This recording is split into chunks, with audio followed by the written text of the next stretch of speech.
What's worse, gift or neglect? I just had these meetings or release or rest. Everybody's got it. I've had all the friends.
Good morning.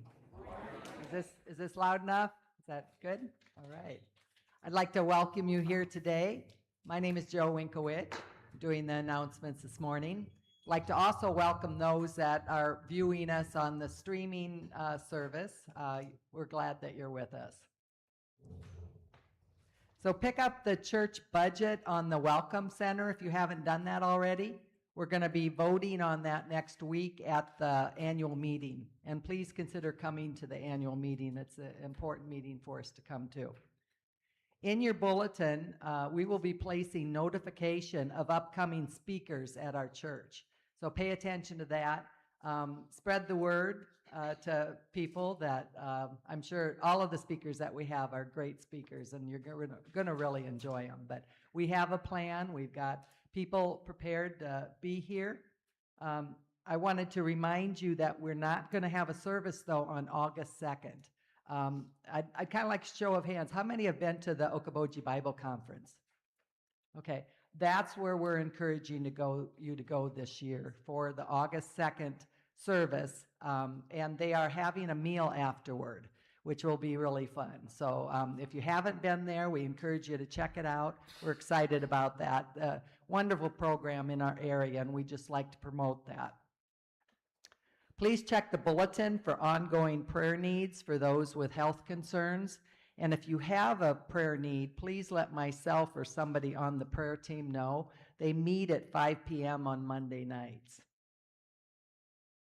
There is information in the bulletin about the upcoming rummage sale and bake sale our church is going to hold.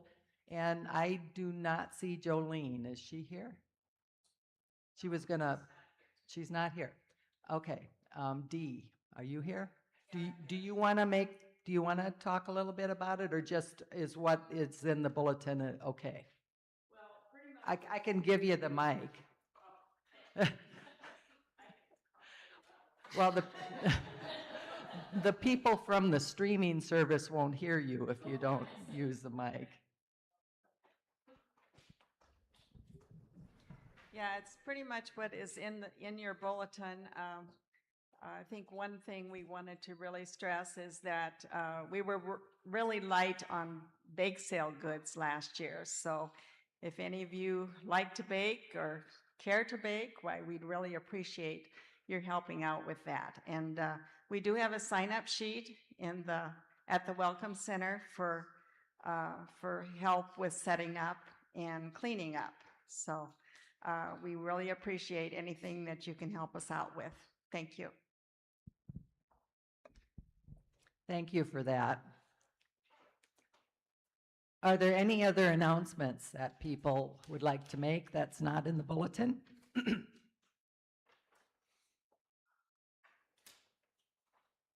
No? Well, then let's open your hymns to page 571, Trust and Obey. And after that song, we'll be taking a few minutes to do greeting. So just go, after the song is done, just go right into greeting each other.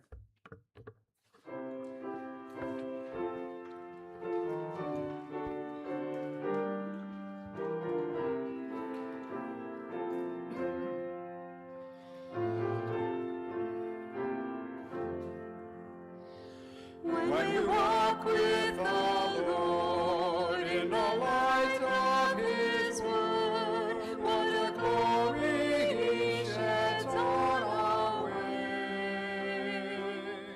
While we do His good will, He abides with us still, and with all who will trust and obey.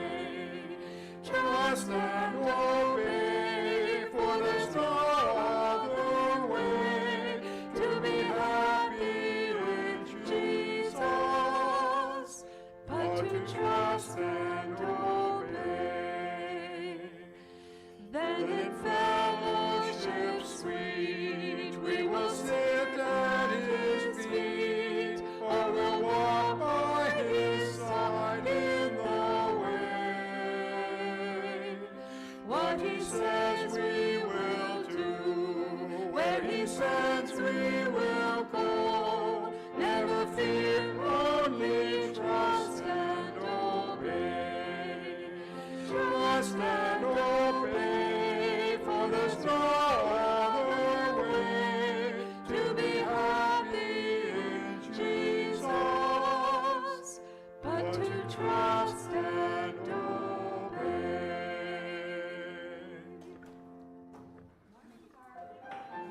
when I went to church with him, we sat in Sunday school together.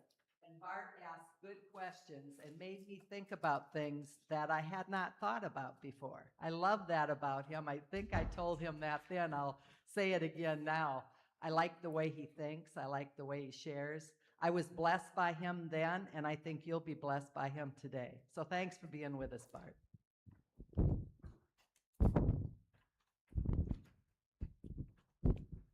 Thank you, Joe. Yes, my name is Bart.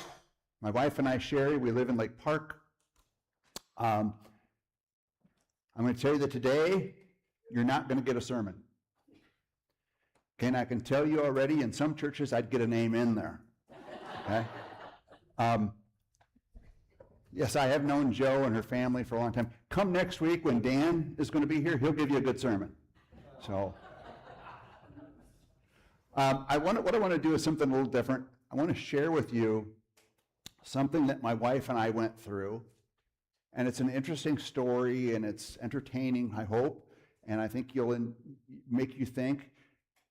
But if you stick with me through the story, what I really want to talk about is some of the spiritual things that we learned in that process. Okay? 10 years ago, almost exactly 10 years ago, July 30th of 2016, we were living in Sioux Falls. The July 30th was a Saturday. It was a perfect Saturday. You know how you don't get that many of those days in the summer where it's not too hot, it's not too windy, it's not too humid? It was a beautiful, beautiful day. It was even better because by noon we had all the little things we wanted to do done. And we had nothing to do. We decided we were going to go to the little town of Beersford, South Dakota, which is straight south of Sioux Falls, because there's some antique stores there, and my wife wanted to go there. It was such a beautiful day, we decided we were going to take our motorcycle. Now, if you look at me now and you looked at us then, you would not think biker people, okay? But we have ridden a lot. We've ridden our motorcycle on the Blue Ridge Highway in North Carolina. We've done parts of Route 66. And 2 weeks before that Saturday, we were out in Wyoming in the Bighorns. So we rode a lot. My wife enjoys riding, but she doesn't like going that fast down the interstate. So to go to Beersford, instead of taking I-29, we took county roads, county blacktops.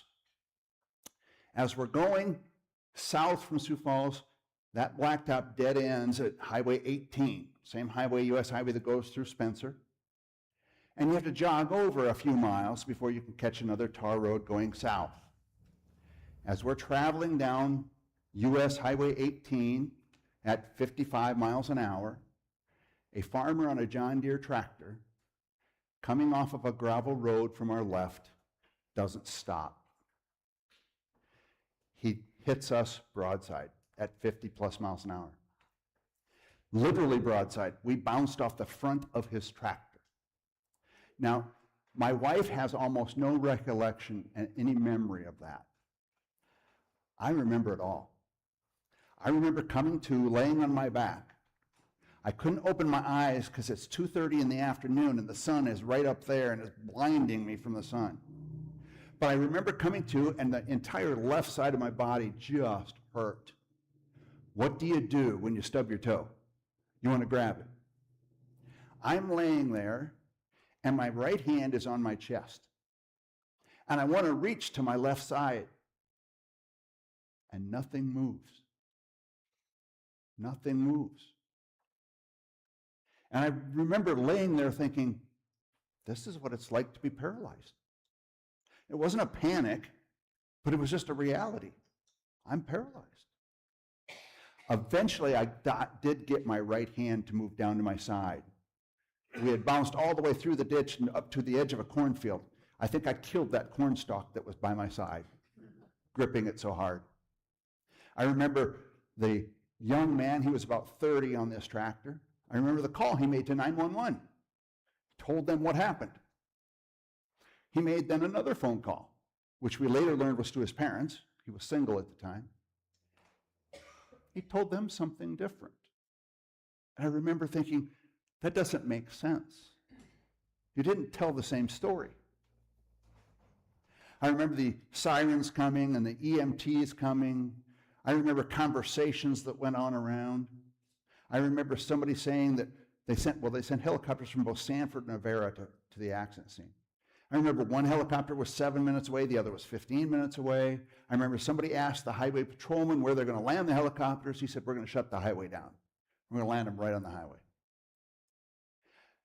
I think we all know, and I think I would have known this, that EMTs try and keep you conscious. They try and talk to you to keep you focused.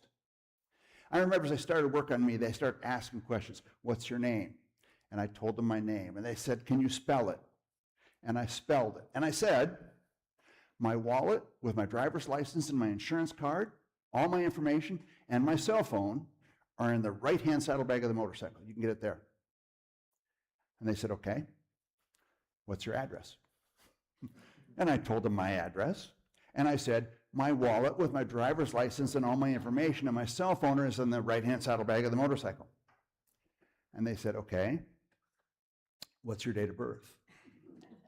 And I told them, and I remember I more sternly told them that my driver's license and my insurance card and all my information and my cell phone are in the right-hand saddlebag of the motorcycle.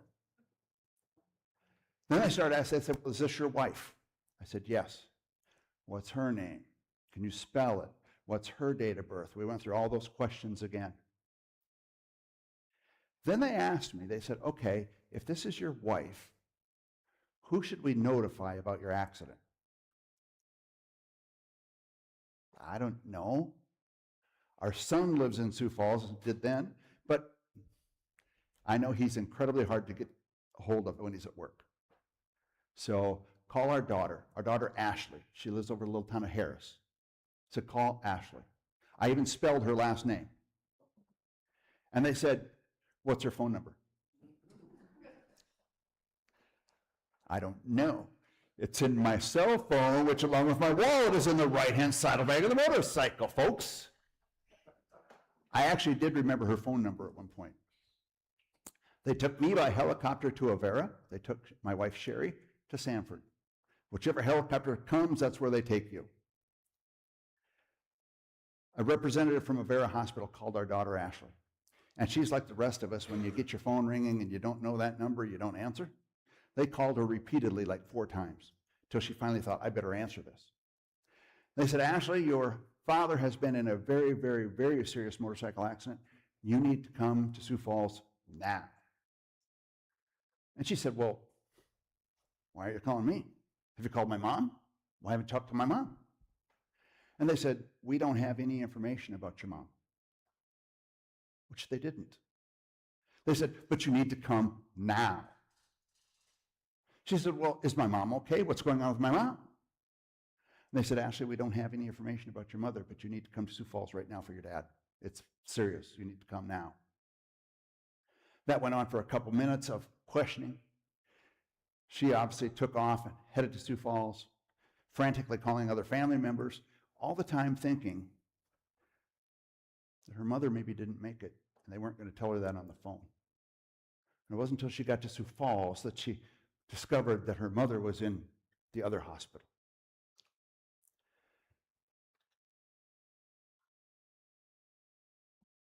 Sherry was in Sanford. Her injuries, she had a broken left forearm. She had a couple broken ribs. She had some internal injuries. She had a broken pelvis. Her left leg was literally shattered above the knee and below the knee. They knew they needed to put a new knee in, but they had nowhere to put it. And then on the side of her leg, about the size and shape of a football, on the left side was absolutely just gone. You could literally lay your hand inside. All the cartilage, all the tendons, everything was just gone. Okay? She spent 2 months in the hospital, had 11 surgeries. She didn't walk for over a year until they could finally put a new knee in. When they did finally put that new knee in a year later, her thigh did not ever heal. And so they ended up cutting it off about mid-thigh and putting a steel rod down to where you had to put a knee in. Okay? The doctor that took care of me at Avera was from Orthopedic Institute. We've since learned he's literally one of the best orthopedic surgeons in the entire Midwest. He treated me on Saturday. On Sunday, he went to Sanford, strictly because he knew my injuries, and he thought, I wonder how the other person is, and he went there. Sanford was debating whether they would amputate her leg or send her to Mayo. He looked at it and said, I can fix this, and said, transfer her to Avera. So we were, for the first couple days, we were in different hospitals. My injuries. I had a severe burn on my lower leg that needed a skin graft. Had a broken left leg. I had a compound fracture in my left humerus. When the bone blew out the backside of my arm, it shredded the tricep muscles. Your triceps are the muscles that give you push. Biceps pull, triceps push. And even today, I don't have much push.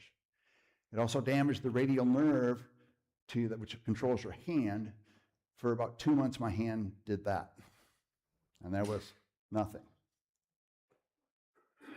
I also had a broken right shoulder blade, which is why this arm wouldn't move when I was laying there. I had 2 vertebrae in my neck broken. I had a burst fracture of a vertebrae in my back.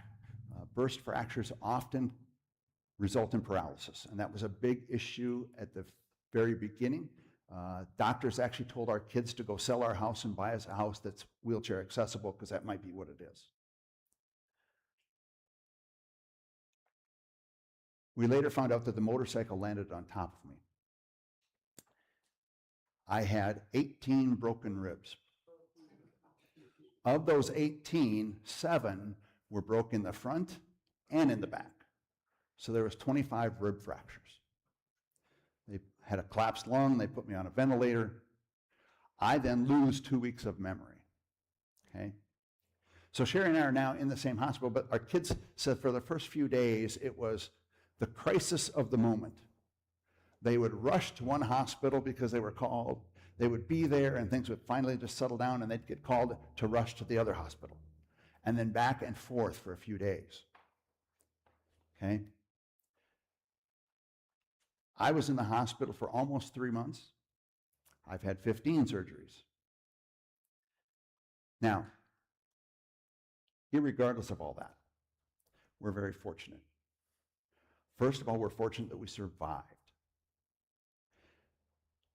When Sherry got to the hospital, her hemoglobin was at a fatal level. They gave her mass blood transfusions. She had a reaction to those blood transfusions. Again, I'm not a doctor. I don't know the seriousness of that, but in the ICU doctor sat beside her bed, did not get up and did not move, literally sat beside her for 4 hours, did not leave.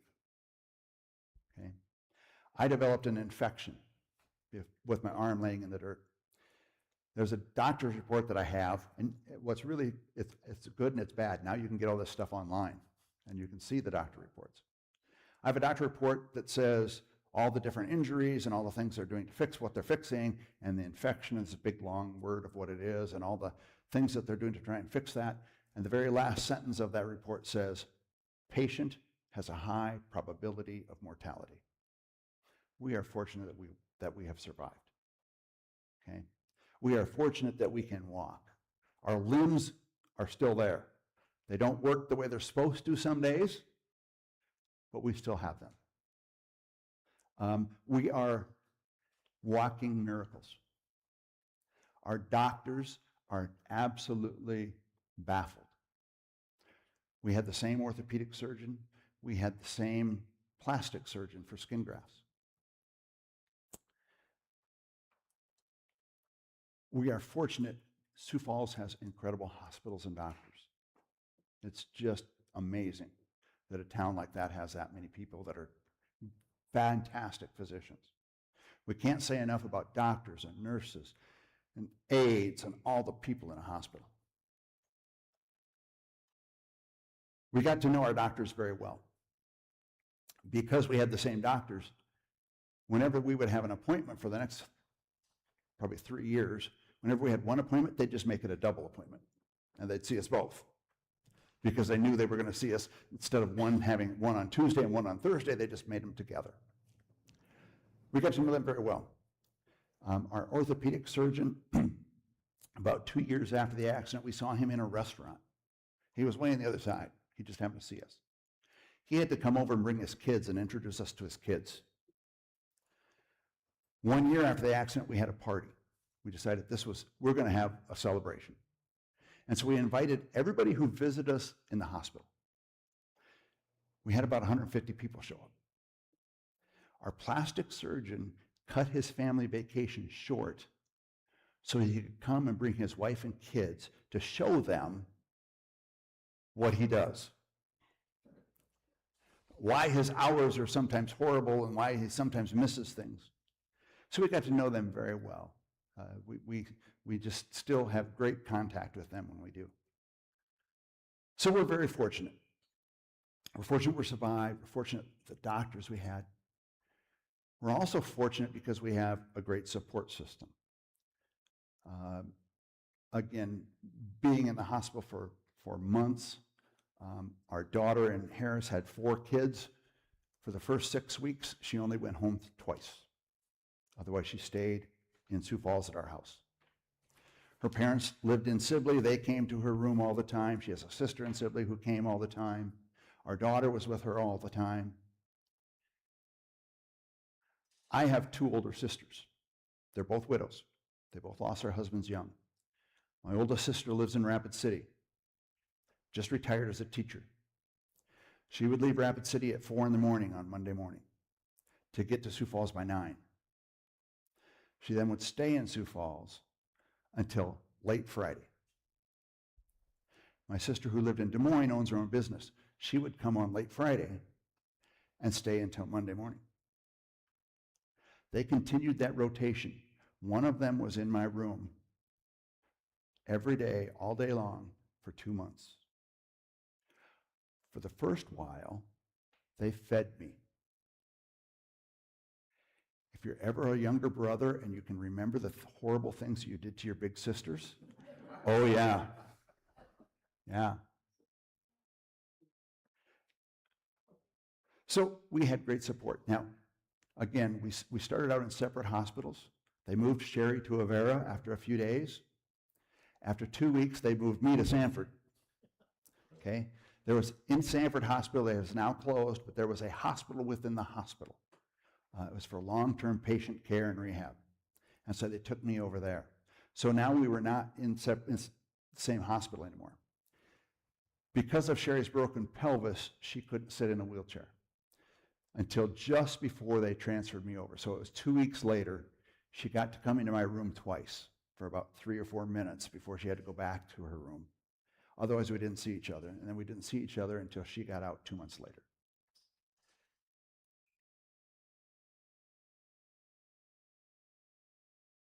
It's incredible when you go through something like that. How do you do that? Okay? We're fortunate we had a great, great support system. Now, the really interesting stuff, and I could talk for hours about this. We've got all kinds of stories of things that happened and didn't happen, and funny things and serious things. And I spent all of my time flat on my back in a neck brace and a body brace staring at the ceiling. That's why my sisters fed me. You can't watch TV because the TV is on the wall and you're laying flat. You can't read a book or read a newspaper or magazine because you can't hold it above your head. Okay? But there are some things we learned. One of the things we learned is the incredible power of prayer. Now, we have family all over, and we were put on church prayer chains from South Carolina and Florida and Georgia and Texas and Arizona and California and throughout the Midwest. But then we discovered something else. We discovered that we were on church prayer chains of churches that we have absolutely no contact with. no reason why we would be on their prayer chain. And we would, when we found that out, we would start asking them, well, how did this happen? Well, first of all, you don't hear about a motorcycle and a tractor accident very often. I was the executive director of a Christian nonprofit in Sioux Falls, so that kind of, but there were churches throughout the country where it would be a next door neighbor to a family member in South Carolina. And we were on that person's prayer chain. For years, and even today, we will have people come up and they'll find out who we are, and they'll go, oh, you don't know me, but I prayed for you. What a humbling thought. What a humbling thought. I think that we miss that as Christians. I think we say that really well and easily. We know we say prayer. You have people in your bulletin you're supposed to pray for. If you're like me, you see that in the bulletin and you come back the next week and it's still there and you go, oh yeah, but I didn't pray. I'm going to tell you, I've changed my mind on that. If I say I'll pray for somebody, I'm going to. We get to come before God Almighty. We get to come before the creator of the universe, the God who holds life in his hands. And I think that we miss it way too much. I think we really miss that. We know all kinds of people who've prayed for us. Now, I don't pretend to know how God does that. Does God spare somebody's life because a bunch of people prayed? I don't know. That's beyond me theologically. But I know that God tells us to come and talk to him. Wow. That's absolutely incredible. We were living in Sioux Falls, I said, and it was approximately a year and a half later that they put a new knee in for me. They knew they needed to, but again, they needed to have my leg heal first. Well, down the street from us, 2 houses down in the corner. Sioux Falls is a little different than Milford. You don't know all your neighbors. Okay, but down in the corner is an older couple, Bob and Mary, in their 80s. Wonderful couple. Didn't really know them well at all. They have a little dog. They'd walk their dog. And they'd turn around about at our house and go back. And so I would see them once in a while, and I would, if I was outside or in the garage, stop and say, oh, hey, how you doing? We did all the good neighbor things. Isn't it hot today? What about that rain yesterday? All those things that we talk about as neighbors that are incidental, don't mean anything. Bob was walking the dog, and he stopped, and I talked to him and just told him I was going to have a new knee put in the next day. Oh, we talked about that for a bit. He went home. About a week later, I'm now strong enough to do some walking. Decided I could walk around the block. So my wife Sherry and I, we walked around the block, and we came around the corner, and Bob and Mary were out in front of their house working on some flowers. And we did the good neighborly thing. We stopped and said, oh, hey, how are you guys doing? The flowers look nice, all that good stuff that we talk about as neighbors that don't have any meaning. And we were about ready to go, and Bob said, oh, how's the knee coming along after surgery?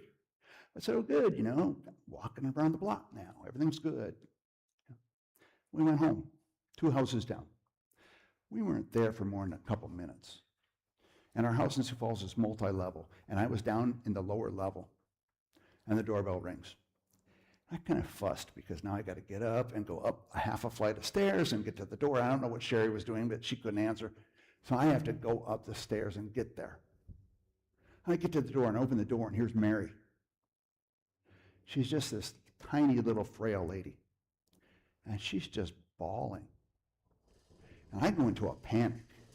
Did Bob fall? Did Bob have a heart attack? What's going on? Do I need to call 911? What's happening? What's wrong? Through her tears,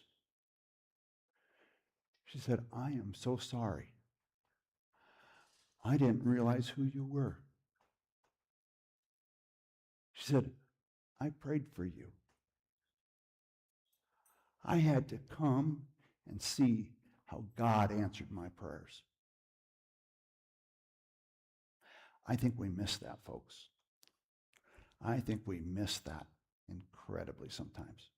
As Christians, I think we minimize that power.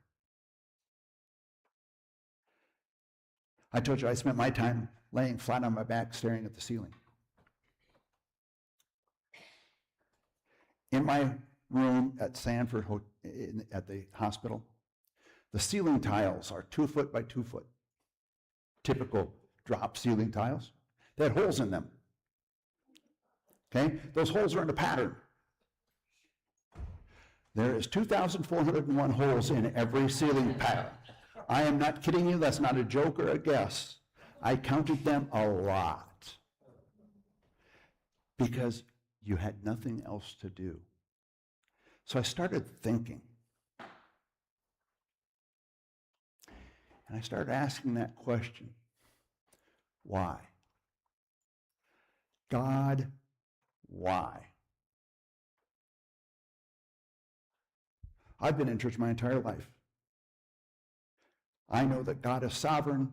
He's in control. So God, why?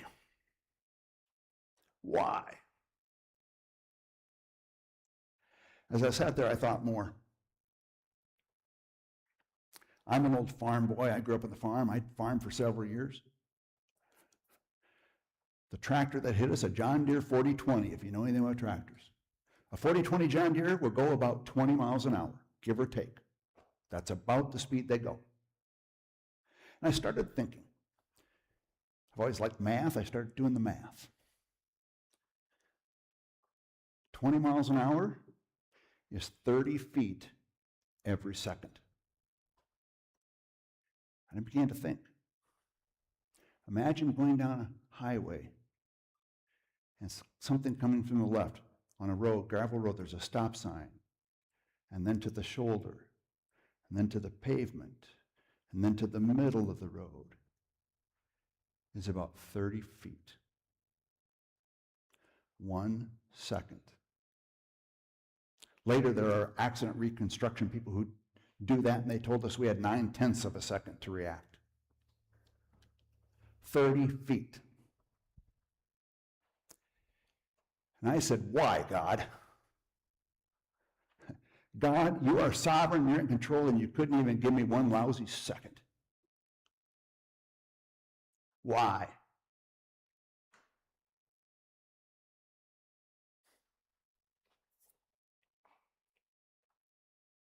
And then I thought some more. I started thinking, it's not just 30 feet. If that tractor would have been 5 feet slower, we'd have zipped right in front of him. We'd be talking about that time that tractor almost hit us. He'd be telling his friends about the time he almost hit a motorcycle. Well, if 30 feet is 1 second, 5 feet is 1/6 of a second. If that tractor would have been 1/6 of a second farther, we would have run right into the side of it. That is an impact at 55 miles an hour that you do not survive. No question. Tractors don't give. They don't move. 1/6 of a second. Do you know that the time it takes to blink your eye is 1/6 of a second? Our lives changed in the blink of an eye. And I said, why, God? Okay, forget the 1 second. You couldn't even give me 1/6 of a second. What kind of a God are you?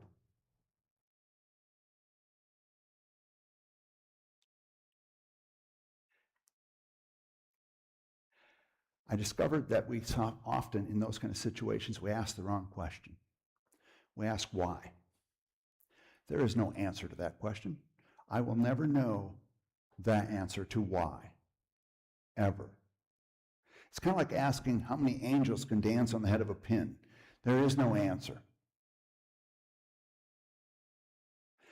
Instead of asking why, we need to ask what. What, God? Now what? I'm going to tell you, I have the answer to that question. We all do. For years, there's a verse that's become very popular nowadays. but it's a verse that I've always, from years ago when I knew Joe years ago, that I've always loved.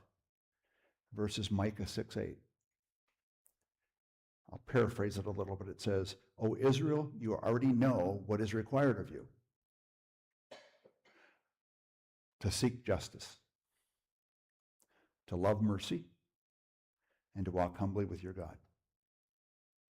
And I realize instead of asking why, I need to ask what, because there's an answer. That's what God wants. He wants for all of us. It's very simple, actually. I began to think about that, and I was reminded of the Old Testament book of Job. We all know the story of Job. Job is a righteous guy. Satan and God are talking, and God says, "Look at my faithful servant, Job." And Satan says, "Well, the only reason he's faithful is because you don't let me touch him." And God says, "Go ahead." And if you remember in that story, Job's livestock is all stolen. His wealth is gone. And all of his servants or employees are killed when the people come to steal his livestock. And then you know that his family is in a building and a storm comes and it knocks the building down and his family all dies. And then Job loses his health. And Job asks God, why? But I began thinking about that story. Do you know that we really don't know anything about his servants or employees? We don't know how many there were. We don't know anything about them. But you could maybe surmise that some of them might have been married. Some of them might have had kids. They probably had brothers and sisters. They had parents. And those families went through something horrible. The incredible grief. And it had nothing to do with them. Think about that for a second. It had nothing to do with them. It was about Job. And I started thinking, maybe this wasn't about me. Earth-shattering. The world does not revolve around me. Maybe it was about one of our family members. Maybe God was trying to reach somebody. Maybe it was about our doctors. Maybe it was about the EMTs. Maybe it was something that God is trying to teach some of those nurses. My wife and I, ever since we got married, at night when we'd go to bed, we'd have a radio playing. We always had it to a Christian radio station, just simply because it was nice, soothing music. We've continued that. We always have. And so in the hospital, we also did the same thing. Sherry would take her phone and turn on music at night when she was going to bed. I wouldn't take my phone. The nurses would take my phone because I couldn't do anything. They would take my phone and turn on the radio for me when it was time to go to sleep. I had a nurse one morning come in and tell me how much she appreciated the music. Sherry had a nurse come in and say that she always wanted to come into Sherry's room at night because she said it felt so peaceful. It was about a nurse. Maybe we went through is because of the Muslim gal who cleaned Sherry's room every day. I don't know. The question is, it doesn't matter. Because the why is not the important question. The question is what?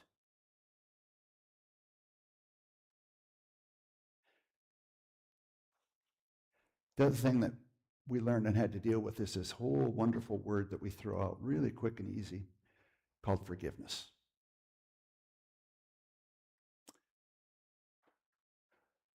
So as we were fairly early on in the hospital, my sisters would dial Sherry's phone and then put it on a pillow beside me so I could talk. And we would talk, and then the nurses later would come and take off the pillow and put the music on. But Sherry and I were talking, and Sherry said, you know, we probably need to forgive this guy. He ran a stop sign. It was an accident. I mean, we've all run stop signs, right? We've probably all run stop signs that we didn't know we ran stop signs. And so we did. We prayed together over the phone. We asked God to forgive him for that. Then we learned that on that Saturday at the accident at 2:30 in the afternoon, his blood alcohol level was 3 times the legal limit.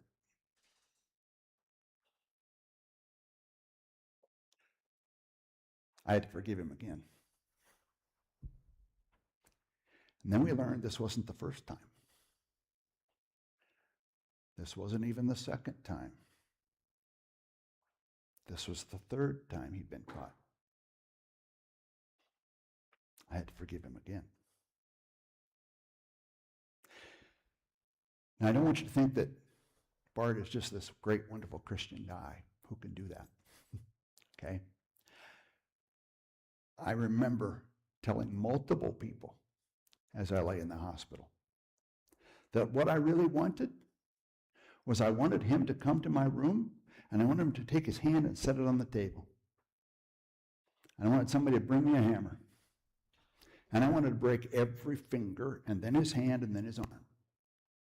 And if I didn't think he screamed loud enough in pain, we were going to do the other hand. You see, what happens is the pain was so intense. And then the anger comes. And then the hatred comes. And I had to forgive him again. And again, and again, and again. And I still do. Someday when my back hurts, which it does every day, someday when my leg is not working the way it's supposed to and I trip, I got to forgive him again.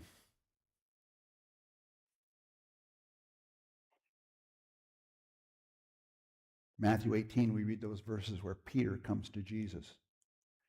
And he says, how many times do I have to forgive my brother? Do I have to do it like 7 times? And you can almost hear Jesus chuckle as he says, yeah, how about trying 70 times 7? Folks, I've lived that verse. Over and over and over. We throw that word about forgiveness out really easy. We know that we're supposed to forgive because Christ has forgiven us. And as I thought about that, I realized that, 2,000 years ago, Jesus died on that cross for me.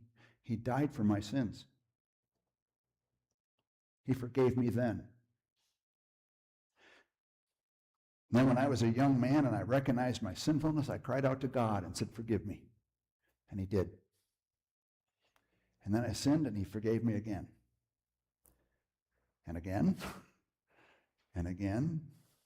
And again. And he still does and he still will. Christ's forgiveness of me was, is, and will be. We are supposed to forgive like Christ. Over and over again. And I'm going to tell you, there's rarely a case where forgiveness is once and done. It comes back, and it comes back, and it comes back.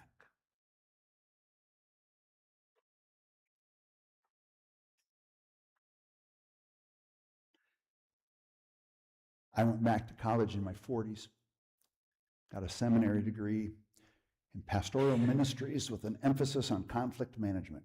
We all know that Christians and churches never fight, right? And what I've learned is that the problem is usually never the problem. It's from before and before and before, and forgiveness has never really come. I don't know what is going on in your life. I don't know what your struggles are, whether it's a physical issue or an emotional issue. You're dealing with family, you're dealing with neighbors, you're dealing with coworkers, you're dealing with all those things. I just want you to remember a couple things. If you forget everything else from today, pray. Ask the right question. And forgive. This week, you think about that. We're going to pray.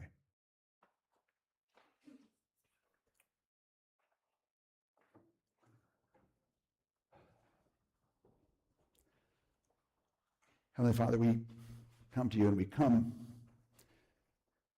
with thanksgiving and with praise. We come in worship, and we come seeking your forgiveness for those times when we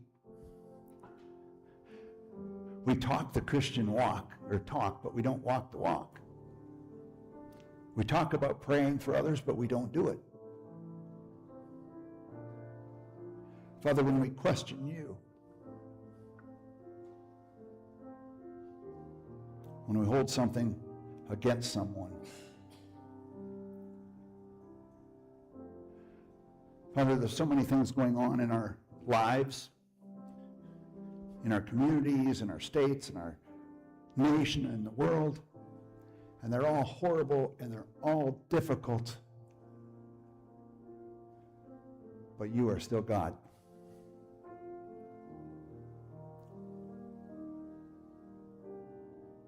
Help us to truly seek after you today, to try and walk humbly with you,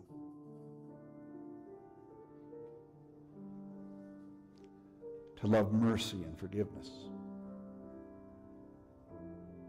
to do what's right. Father, I lift up this church in a transition period. Give them wisdom, give them strength, give them courage. Watch over them.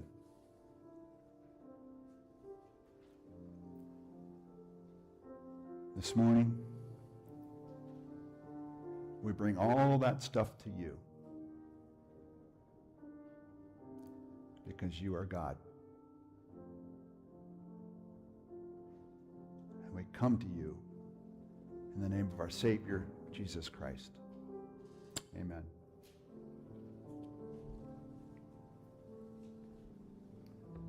If you're able, would you please stand and sing our final hymn? Should you need the word?